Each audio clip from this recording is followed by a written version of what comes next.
Hello, I'm Glenda the Good Witch, and I want to welcome you to our Halloween safety tips. We also have Merlin the Wizard. We have lots of cute things to tell you and wonderful safety tips for mom and you kids as we begin to go into the Halloween season. I want to talk about kid tips first. Remember, kids, and moms too, when you pick out the costumes for the kids, make sure they're fire retardant. Make sure that if you cut out holes that the eyes are big enough for your little ones to see. You don't want them tripping over curbs and things like that. And teach your kids safety tips, like for instance when they're out walking the street, obviously look both ways, especially at night, because when it's dark it's hard to see those cars. But let's hope everyone will have their lights on and everyone will have their flashlights. Now, we talked about flame retardant costumes. Not only is this important for a mother to think about, or a father or parent, but also when you go to the homeowners. Homeowners, remember that if you have a jack-o'-lantern out there, make sure you don't have an exposed candle, because you don't want that candle to catch that little one's costume on. Now, I love to do it, and that's carved jack-o'-lanterns. And I know that you'll have a lot of little helpers there in the kitchen to help you carve. But Mom, you do the heavy carving with a sharp knife, and remember to put that knife up and let the kids scoop out the goop. I mean, that goop was fun running through your fingers. And if you want to recycle those seeds, let them dry out, because pumpkin seeds are very healthy, or just throw them in the backyard, but throw them far enough away, because when those pumpkin vines start growing, they just keep on growing.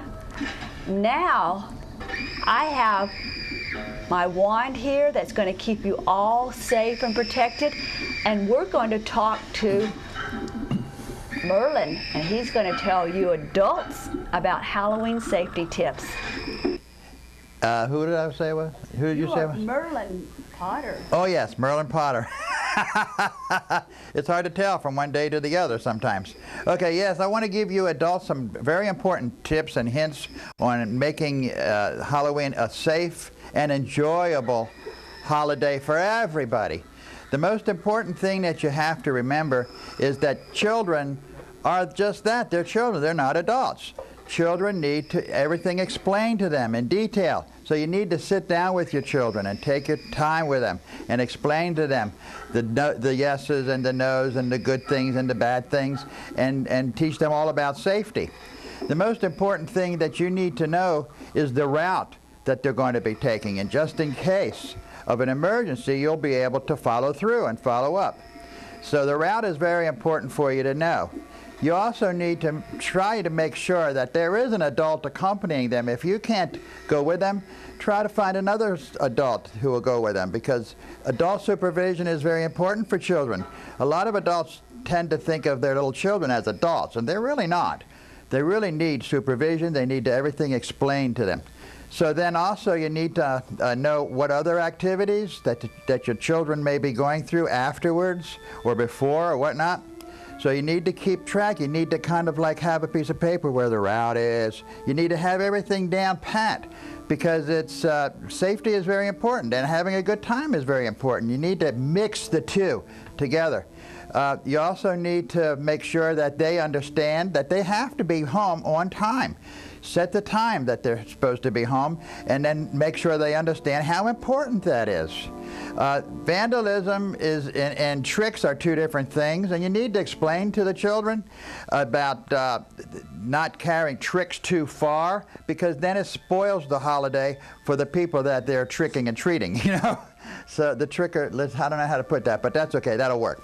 But so they need to understand, for example, that putting chalk or crayons, I don't know about crayons, but putting chalk writing is one thing. I know that when I was a kid, we used to use soap, and, and we used to do all kinds of silly things with a soap. But anyway, so there's a difference between soaping somebody's house or car or whatnot and throwing eggs, for example. Now, throwing eggs may seem like it's a lot of fun, because eggs are like little balls sometimes. Children think of eggs as balls sometimes, and they want to throw them at unfortunately, not only cars and houses, but people. So we need to make sure that they understand the difference between actual vandalism, which they can get into trouble with, and that certainly would destroy the holiday for the person that got egged. It's not a good idea. Eggs, first of all, are to be eaten. They're not to be played with. Unless you want to color them for Easter, that's another story. But anyway, also, you need to explain to the children the different, this is a little complicated. Children tend to think of animals as non-entities, and you need to teach the children to respect animals. I mean, the greatest human that ever lived explained that we must love our neighbors as we love ourselves. Now, the animals are our neighbors. Oh, granted, other people are also, but animals are too. And we need to love our little neighbor animals. And we need to respect them and appreciate them and not hurt them. Just like we have to not hurt each other, we also need to make sure we don't hurt the animals. So you need to explain to them what cruelty is and what the animals are. Animals are our little siblings also. And we need to understand that, and we can start explaining that to the children so that as adults, there's a little animal. Hey, baby, is that a pretty animal? Hey, little precious. Oh, how cute. Animals are adorable, and we need to love them just like we love each other. So I guess that's about all I have to say as far as Halloween safety and having fun. It's very important that the children understand the rules and the regulations. In my other shows I talk about having rules and regulations set at the beginning of relationships. But the children also, actually, believe it or not, children crave rules and regulations. They don't know. They're not adults. They need to learn the good things to do and the right things to do and the bad things not to do. You actually have to take the time to explain it to children. Children are wonderful little creatures, but they are they're like putty and clay, and they're going to be molded by somebody, either you, the television, the music, or their peers. It would be better if they're molded by you. Thank you. Once again, Glenda the Good Witch here to tell you about Halloween parties. Now that is so much fun. It kind of extends the Halloween season if there's parties that's going to be held. And, Mom and Dad and the whole neighborhood can get together and have these parties because, let's face it, Halloween is one of the funnest holidays of the whole year because it's not about going out and buying presents. It's about having fun. And fun we do because we have all kind of things we can do. Your mom and your dad could have a party with cupcakes and murder mystery games, but the whole neighborhood can get involved. That's what it is. It's not about just one person at home. It's about getting the neighborhood involved. Now, if you're going to have a party, sometimes you see these bowls that have this wispy stuff coming out of it. Well, that wispy stuff can be created with dry ice. And what happens is don't reach in there and don't put that dry ice in your mouth because that is lethal and can make you very sick. Now, Mom, Dad, if you're going to have a Halloween party, be prepared. Have games already planned out. You can go to any place and get like a little murder mystery for the kids or a scavenger hunt. Merlin, a scavenger hunt. Look, we could put on the list a skull. And if I knocked on your house, would you have a skull? Indeed I would. Yeah, and if they knocked on my house, several. I would give them a hand as well. Well, yeah, I'd give them a foot. But scavenger hunts are so fun. But make sure you put things on the list that are easy. Ooh, man, there's a cat fight going on next door, isn't it? Yeah. Yeah, we gotta be careful. Don't put live animals on your scavenger hunt. Now, your favorite thing is if you can't cook, which I can't, get the neighbors to make you little cupcakes. You can put like orange icing. That would be good, wouldn't it? Orange icing is great. And think about all that pumpkin bread we can make. Oh, yeah. But of course, you're supposed to make pumpkin bread after Halloween because you're supposed to use the pumpkin for Halloween. Get the whole neighborhood involved. Have this neighbor do this, have that neighbor do that. And have it right before Halloween, because that way all the kids will be full and they won't want to reach in the bag and eat any of that candy. Makes sense to me. And you know what? Mom and Dad can get dressed up. We can make it a whole family affair. So, Halloween parties, yeah. You know, this is our normal dress, right? Every day. Yeah, every day we get up and dress up. Yeah. Now, decorations can be all kind of matching things. Look, you can have cute little glasses, cute little plates. Oh, I tell you, those neighbors, they're always making so much noise in the morning, screaming and hollering. I know. I tell you, you would think that they would get used to the way we dress. Yeah, well, what do the Addams family know? I tell you. So anyway, have a party in your neighborhood, but share the responsibilities. Have the kids help make decorations. Now, if you're going to make Easter eggs, or not Easter eggs, Halloween, don't use them at Halloween night and whack people with them. Oh, no. Would you rather be hit with a raw egg or a hard-boiled egg? How about a marshmallow? Marshmallows, good. Thank you. And they have Halloween marshmallows because I've seen them. So, I told you about parties. Merlin Potter is going to tell you about trick-or-treating. Oh, ready? Hold on, gang. Hi there, it's me again, Merlin Potter. I'm going to talk some more about some tricking and treating stuff, and I wanted to talk to you first about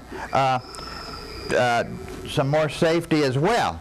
You know, when you're tricking and treating, you gotta, when children are tricking and treating, they always have to, you know, I don't want to worry children too much with safety, but you need to be concerned about their safety more than, you know, you got to try not to let children worry so much, because like I said previously, in another show maybe, I don't know, they're not adults, and even though we like to think they are. So you need to explain to them, just don't do certain things because they could get hurt and get into trouble, and you don't want them to have that happen. For example, fields and alleys, and even going across lawns. They shouldn't really look to take shortcuts through the fields and the alleys and even across lawns, because they could get hurt or get into trouble. For example, if you go across somebody's lawn, they could trip over a sprinkler and fall on trip over one sprinkler, fall head face in another sprinkler, and really get hurt. That's serious stuff we're talking about. And of course, we all as adults know what kind of trouble they can get into in a dark alley or a dark field, and we certainly don't want none of that mishappen stuff. Anyway, so we need to make sure that the children are cognizant of the do's and the don'ts of trick-or-treating. And it's very important. We have to think safety. They need to think of getting into trouble and getting hurt. And so we all need to be cognizant, but we can't worry the children too much with real details about evil people in the world. But anyway, we need to think about that at all times, and we need to always have that in our mind with our children. Also, we need to point out to the children, you know, Dinah talked about feeding the children before they go out. It's very important that they don't go out hungry trick-or-treating, because they're tempted then to open up their goodies and eat them while they're walking along. And we don't want them to do that. We want them to bring the goodies home, and we want to look at the... eat them. We want to, yeah, well, of course. We want to, at the very least, we want to share. Yeah. So anyway, we want them to bring the goodies home so we can, and you can tell them that. No, I don't know if we should tell them that they want to share. We should explain the sharing part after they get home. Because children are tricky. And so anyway, so what we want to do is make sure that the children understand they need to bring the goodies home so we can all look them over and make sure that they're safe and stuff like that. You know, I don't know if you want to mention the word safe to the children, but that's the bottom line. Also, strangers, we need to make sure that they understand they cannot, should not, must not go into a home of a stranger or into a car of a stranger with a stranger. And you know what? I watch a lot of Dr. Phil and Oprah because I'm a house spouse as well. As well as I don't know what, but anyway, and that's why I kind of said when you were talking, you can't cook. I'm the cook because I'm the house spouse.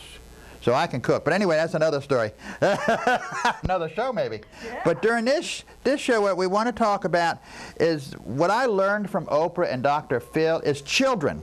And this is important for adults to know, and they don't know it. Children have no idea what the heck you're talking about, what you mean by the word stranger. So you need to explain to them, and this sounds so elementary. You know, we as parents, we tend to not think of the very basic elementary things we need to be discussing with children, because they seem like because children are very smart, and we see how smart they are, and we figure they know. But we cannot figure they know. We must figure they don't know. So we need to explain to them what a stranger is.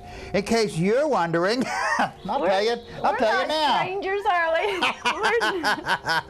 we? A stranger is someone you don't know. If you don't know somebody, don't get in a car with them. And we need to explain to them that's what a stranger is, and then perhaps we need to go even further and explain to them, just because we see somebody around all the time, it doesn't mean they're not a stranger. So we need to then go into a little bit of detail and explain to them what somebody you don't know. And it's really complicated and it's hard to get into, but we really need to figure out how to say it to the children so that they understand it. But again, the important thing for us to keep in mind is just because you see somebody around all the time doesn't mean they're not a stranger. And I don't know how you're going to put that over, but that's what you need to talk to them about. And so then, furthermore, if they're going to go out at night, small children should never go out at night, and unless they have an adult with them. Now, a lot of the experts say a larger kid. But larger kids, I think they're talking about teenagers. Yeah. Teenagers are children too. And don't think that they don't also need to have things explained to them, and they need to be told what to do. They may not admit they like rules and regulations and like to be told what to do, but again, I watch those TV shows, and I have discovered children love to be told what to do and what not to do. They love to know, they love to hear what the rules and regulations are, even though they may pretend they don't like it. That's because of the peer thing, that pretense comes from the peer thing, because the peer thing is they want to always think of themselves as adults, which they're not. A lot of people like to refer to teenagers as young adults, and it makes the teenagers feel good, but we need to remember they're not adults because they're not experienced, they haven't gone through what we've gone through. So if you have a small child who's going out and want to be accompanied by an adult, it doesn't mean you cannot make sure they have a flashlight or reflective material on so they can be seen, because drivers have a lot of things on their mind, and thinking of a kid dashing out in front of them is not one of the things that they always have in mind. They should, I admit, I know that they should, but they don't always. And you have to, and this is the point, we need to realize we need to always look at the other side of the coin. We need always to put ourselves in the other person's situation and position, and as drivers, we have our minds on a lot of things. And it's easy for somebody to jump out in front of us without us expecting it, and then we quickly blame the driver when actually it's our own fault for not teaching the children not to do that. Okay. Sorry about that, but I have to tell you the truth, that's why I'm here. Yeah. That's why I'm placed on this planet. Right. Okay, now, as far as a group is concerned, it is always better for children to go out in a group when they go out. Trick-or-treating especially. Exactly. Maybe even when they go out all together. But always make sure that the children understand they need to stay with the group. Don't wander off somewhere else away from the group, and walk along by themselves. Like, for example, if the group is walking on this side of the street, don't cross the street and do it on your own. Of course, that's the way I did it when I was a kid, but that was wrong. Now, I never had, I've relayed on my own show that I never had a mother and father to tell me what to do or what not to do growing up. So I would always go away from the group and always go away. I would go across the street. But, and a lot of people don't realize that a lot of children are growing up without parents. Either the parents are both working or there's a single parent, and so that's another thing. That's another story, which we'll get into sometime. Okay, furthermore, I think I'm done. I can't think of anything else to tell you right now about this safety and trick-or-treating, except to tell the children to have fun, but to do it respectfully and with what do you call it when somebody is responsible? That's it. Responsibility. Right. Teach the children that they have to be responsible for their actions, for their words, for the way they treat other people, and they have to be responsible for themselves. And I'm going to talk to you about haunted houses. Haunted houses. Ah, I love haunted houses. Now, Merlin Potter, you know, our house, this is just normal for us. It's haunted all the time. Yes, but there will be those of you that want to create a artificial haunted house. We tend to live this way all the time. So if you're going to have an artificial haunted house, I would suggest that you get a little extra homeowner's insurance. Oh, yeah. It's a different world nowadays.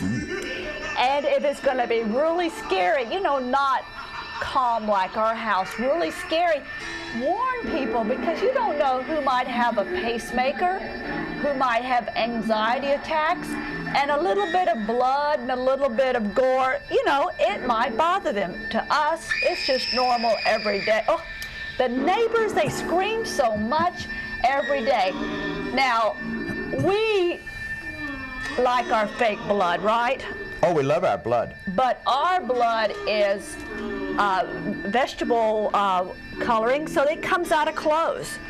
It's a darn shame when you use something that doesn't come out of your clothes. I would imagine. Especially if it's red, because it can just be all over everything. And you know, your neighbors and your friends, it's going to be, if you put a lot of red coloring all over the place to represent blood, the whole neighborhood's going to be a little upset when their clothes have everything that's red. So anyway, extra insurance, and make sure everything is lit, because my gosh, you don't want them stumbling over, you know, our pets. Oh no, not our pets. Stumbling over our relatives. Yeah, relatives. You know, and we talked earlier about candles. Remember, the little kids might have costumes. You sure don't want to have an open candle, because, you know, I'd hate for my dress to get a little singed. Oh. Or worse. I tell you, you know, so remember, a little extra insurance. Tell people if it's really scary. Warn them. Tell people, especially people get claustrophobia, and you might put them in, you know, a coffin. They might be a little concerned. Watch out to make sure that any blood types you might use, the blood comes out, that it's food coloring. And if you have something real goopy, make sure you warn the people, don't put their hands in their mouth, because after a while, a lot of hands poking around the goop, you get a little bacteria on them, so you don't want anyone to get sick. But most important when it comes to a haunted house is to have fun, because you go to a lot of trouble to make these happen. By the way, some of these sounds you're hearing, they're not coming from the neighbors. Oh, I tell you, but you know, I don't want people to think it's always like this in our home. You know, our relatives, you know, it's good. And also, you know, have a little extra candy for the kids. Oh. You know, we talked about being nice to animals. Oh, yes. One thing, the little babies. One thing we didn't think about, or you don't realize, that whatever you do, this is the only month that you don't, if you have black cats, don't sell your black cats at the flea market, give them away, because unfortunately there are certain groups that don't respect animals. If you have cats at home, dogs at home, during trick-or-treat, put them in the back room, respect them. Do not leave your animals out of all days, because there are people that don't respect, like I said, animals, and we don't want any of your animals hurt. So put them back.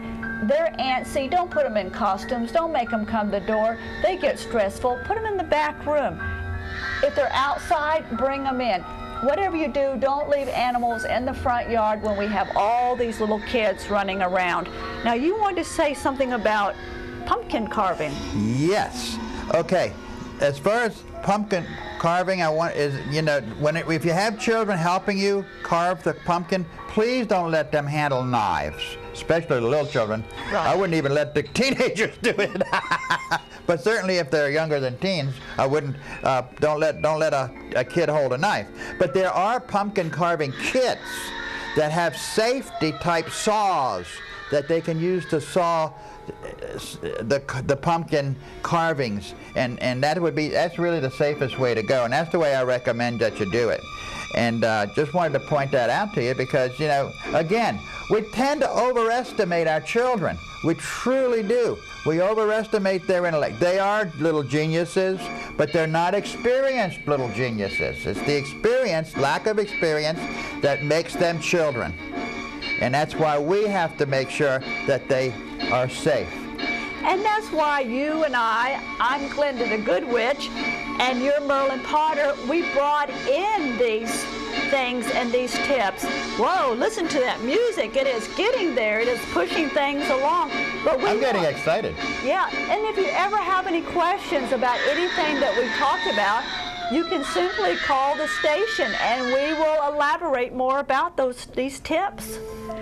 We want you to have a safe and we want you to have a happy Halloween because it's all about tricking and treating, but safely. And another thing.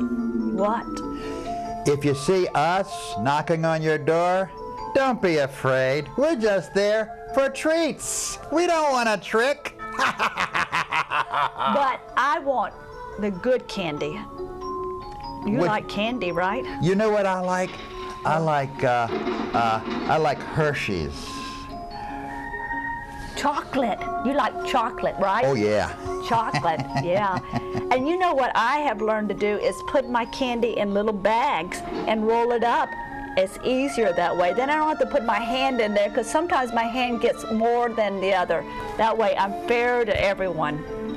Good idea. My favorite holiday of the year, because I can be who I really am, Glenda the Good Witch, and you can be who you really are, Merlin Potter. Sometimes I don't know who I am. But be safe. Kids, be safe. Make this a fun holiday. We don't want to see you having to visit the emergency room because you tripped over a sprinkler head or a car hit you. We don't want it to be difficult for anybody because God forbid that a person who was slowly driving down the road, a child accidentally jumped out between a car because they couldn't see because the mask holes were not big enough. Oh, you know what I do on all of my costumes? On all of my costumes, I cut the eye holes twice as large. Well, Merlin Potter, Glenda the Good Witch, happy Halloween. Happy Halloween, y'all.